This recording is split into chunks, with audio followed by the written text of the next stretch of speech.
Hello, this is Dr. Bonsai at Dr. Bonsai's Meme Emporium, and today I have the completed models from both the base set and also phase line, and I'm really looking forward to showing these guys off, and also I'll be showing their character cards and their stat lines along with them, kind of discussing how they work in the game. So the first ones that I think that we're going to look at are going to be the Hongbin mercenaries.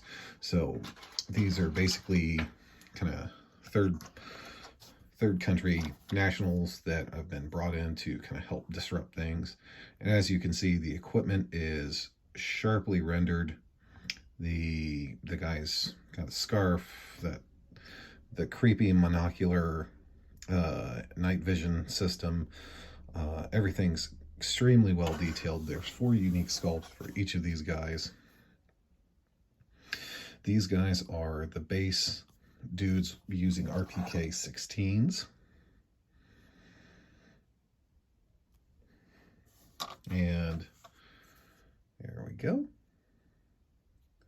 can see they have a bipod, which actually plays into their abilities.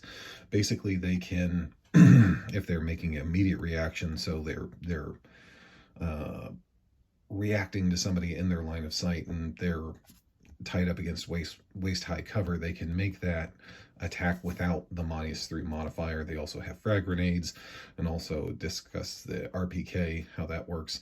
They're more armored than most of the other IRE network guys, and they're also generally better shots. So that's the standard Hongbin mercs. So there's them. And then you have the phase line Hongbin guys, which are equipped with AK-12s with grenade launcher, 40mm grenade launcher on the end. As again, sculpt quality is really good. You can see the grenades on their belts, the antenna for the radios. Again, those creepy NVGs, the helmets. Again, 4 unique sculpts, really well articulated. And again, same stats as the other, but then they have Grenadier direct fire, which means they can shoot, at somebody using a grenade, but it's not limited to 10 inches. So that's really handy. And the phase line guys you can take in normal, in normal games of Black Powder Red Earth. And then finally you have, this is the kind of the base, the complete target package, Hongbin enabler. You can see he's heroically pointing. He's got an AK-12, radio, detailed scarf, body armor, and then you flip him over and he's a really good shot. He's the best shot in your army. And he also gets the kinetic ISR, which means he gets 2 UAVs instead of the one that the Crisis Team Scorch guys get. So looks really good. And then his buddy here, which is the phase line guy, which looks like he's kind of hanging onto his harness, and he's got his weapon. And again, everything looks really sharp, and it looks really good. So really impressed with that. Try to find a place for all these guys. The next one are phase line guys. These are Mutasib sappers. So as you can see, they can detonate their S-Vest if they get attacked. Also miss, they're also fairly decent shots, but they roll 5d10 instead of just 2d10, and then that's your result. So you roll 5d10 and then you kind of add these together to get what the effect is. So these guys are armed with like PP-19 carbines, 9mm carbines, I think. So again, super sharp. Try to get this to focus. There we go. Super sharply detailed. They've got the no friendship vest.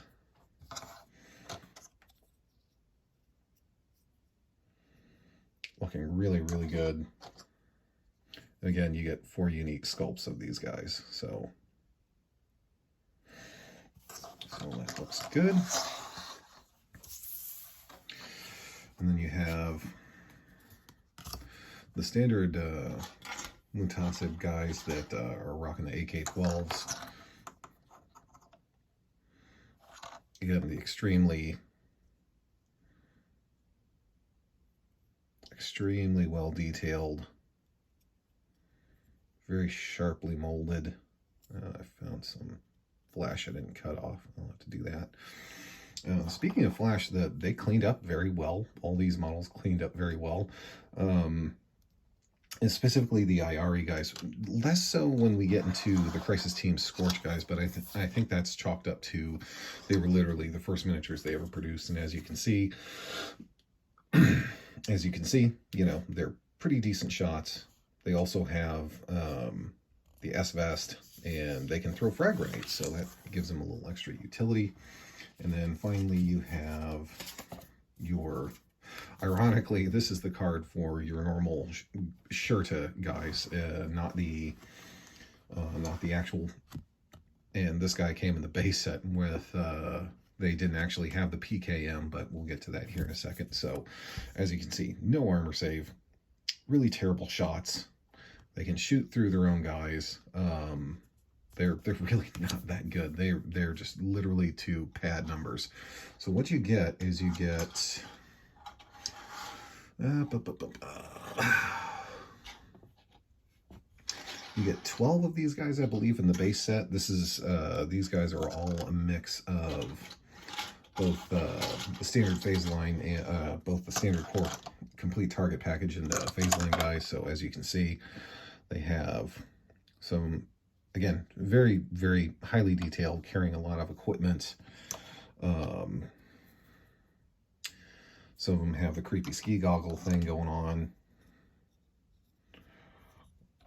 And then you have some guys like this. He's kind of advancing with his weapon, and he's got, you know, just kind of the head wrap, the wrap around his head and whatnot. So there are a fair amount of duplicates in here, but if you just apply a horde painting method, so like, you know, the pants on this guy are going to be different from the pants on that guy, but then you'll flip the colors for the jacket and whatnot, you get pretty good results. So again, these guys cleaned up really well. Not a whole lot of flash. Minimal mold lines. Usually there's one running kind of like across the top that takes an X-Acto knife pretty well. So again, you get more of these guys, and then this guy right here is one of the phase line guys. And then we are going to get to, let's set these guys over here. And we get to the PKM team. So here, let me try to organize this a little bit better. So we'll put these guys here on the card. Put these guys here on the card. These guys,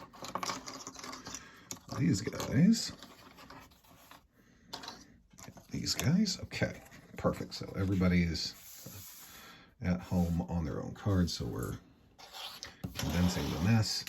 So, and you get these guys. So you get the PKM gunner, and you get the assistant. The guy's got all the ammo and spare barrels, and he's got his own AK, and obviously you can see the guy with the PKM. They're both standard kind of models. They're both no armor save. They're really terrible shots, but the way that it works is as long as these two are adjacent to each other, they get a lot more volume of fire, which is really, really good. So so that's the PKM-10 team. And again, fantastically detailed models, very sharp. And then we have, this is a phase line model. This is the, yes, so this is the phase line automatic rifleman. So Again, really sharply molded, no issues that I'm seeing. Barrel's a little bit curved, but that just gets some hot water and it'll right itself out. And again, really durable as far as armor saves goes. And the way that they work is they can shut down just an area of the board, which is really, really important considering how at a premium board space is in this game. And then the next ones are actually going to be guys from Phase Line, which are the Grenadiers, the Grenadier Assaulters.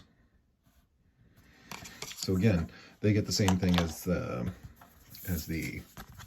Hongmen guys, except it's a little bit better because they can choose to shoot in either phase, either direct fire or the maneuver phase, and they all look really good. So they all, again, kind of fulfill the role of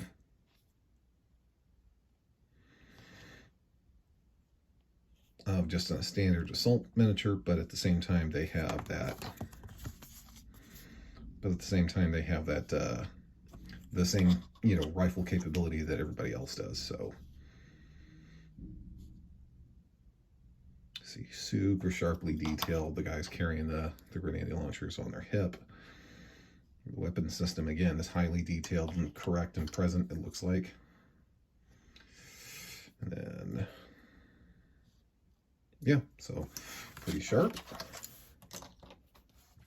And then the next are actually going to be the Phase Line Recce guys. Now, the Phase Line Recce guys are, again, kind of like the Mutasib sappers, where you roll 5d10, and then, an aggregate of the hits generates, the result. So basically, these guys are equipped with, like, super small, like, personal defense weapons, I think the game calls them. I'm not entirely sure what that means in practice, but so again, they look really good. Guys kind of looking up, aiming down sights. The poses are really natural and cool looking. It's very, very tactical. So again, really, really sharp looking guys. And then the next one are the Recce dudes. And this is kind of where it gets interesting, because the Recce guys for the original complete target package, they are equipped exactly the same as the Assaulter guys. So what I did is I just cut out the base tab that tells you what it is, and I just glued it to the bottom of the base. So these guys are Recce. Now, one of the things I will say about these models is that there was a lot of gap filling. Now, I don't know if that was a personal skill issue. I'm willing to bet it was, but I also think there was some fit issues caused by the fact that these were some of the first miniatures that they ever did. But yeah, so I had to do a lot of gap filling specifically on these guys, not so much the Assaulter guys, just these guys, and I'm not entirely sure why. But yeah, again, these guys really sharply detailed. And then you have the automatic rifleman, which again is kind of a light duty version of the heavy automatic rifleman. He's got kind of like a M249 something derivative. Again, just looks really sharp. So there's that, and then we are on to the Assaulters. So the Assaulters are kind of like the bread and butter of your list. And as you can see, Assault guy, standard Recce guy, there's really not anything to tell these two models apart. So again, I cut the base tab and stuck it on the bottom to let me know which they use. So everybody looks very much the same and similar. Very sharply detailed. The poses are natural, fairly natural looking. Nobody doing heroic, 2-point stance, that kind of thing. And then you have, last but not least, the operational advisor. So the operational advisor is the guy that gives you kinetic ASR, so you can add basically a UAV drone UAV to your list that's puts out a really huge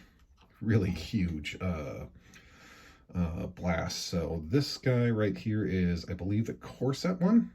Yeah, Corset one. And then, as you can see, he's got some extra antennas to keep in touch with people. And then this is the guy from Phase Line. And again, if you didn't know what you were looking at, you would have just assumed that this guy is another assaulter. So again, I put, you know, the advisor tab on the bottom. So again, both look really good. So those are the miniatures. Final verdict, the IRE network guys and the Hongbin guys are really easy to put together. They're really well detailed. They had all these models kind of had a lot of flash, as you saw from the initial like unpacking of those miniatures. But, and here comes the but, I think they're fine for what they are, for like small batch production from, you know, an American manufacturer that's, you know, just trying to do the right thing by manufacturing here in the US using American materials. Like, this is really good. Like, you just don't see this outside of the inside the US anymore. So I'm quite happy with these miniatures. I did pay money for these guys, so it's not like I'm just, you know, I got these for free. So I did pay, and I have no problems. I'm very happy to have spent the money on these guys. I think they're worth it. You can definitely see the Phase Line guys. They're much better mold quality and assembly quality than the initial core box. And then again, I'm also open to the possibility that it was a skill issue on my part, and I was just not doing a very good job building it. That's very well within the realm of possibility. So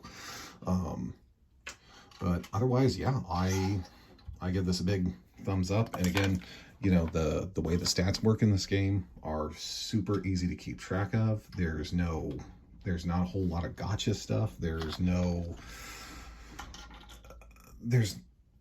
It doesn't feel like a rule system, or, you know, if you're taking, you know, miniatures, you can take the miniatures that you want to take because they look cool, and you're not going to be hamstrung because you made that choice. Does that make sense? Like, I know most games nowadays are like, oh,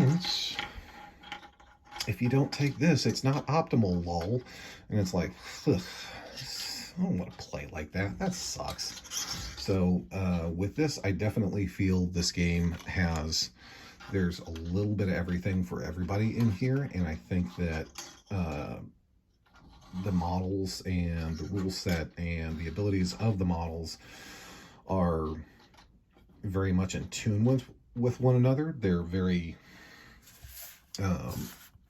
much in tune with each other. It's not like one faction has, well, so I will say this, it is asymmetrical.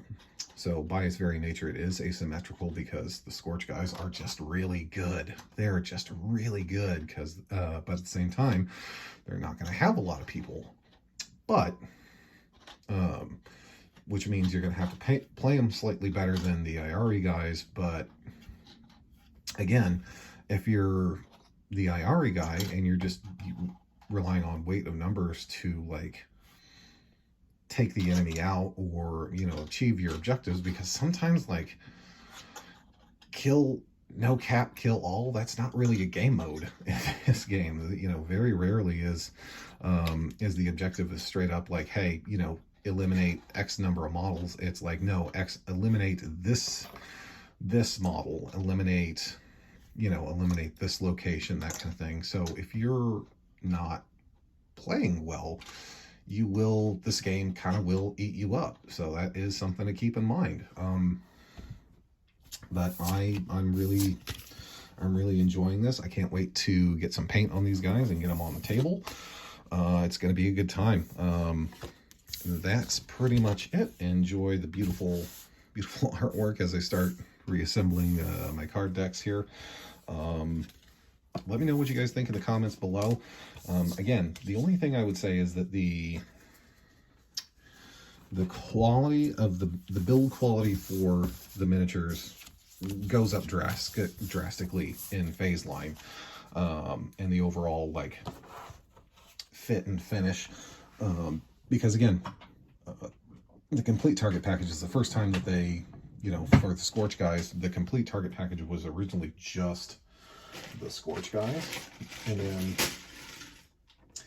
when, you know, and then when the IRA guys came along, they came on, you know, after they had had some time to sit with the process and understand how it works, and it's like, okay, that makes perfect sense. So of course the IRA guys are going to be better than the the initial core guys, and that kind of goes with the phase line guys. Again, really sharp looking models, fantastic fantastic build for those. So again, you can see where the company has kind of learned and grown from. And again, I'm not willing to discount the fact that the complete target package guys that I built, I might have just built them wrong. So I don't know, that's my opinion. That's pretty much it. Let me know what you guys think below. Have a good one.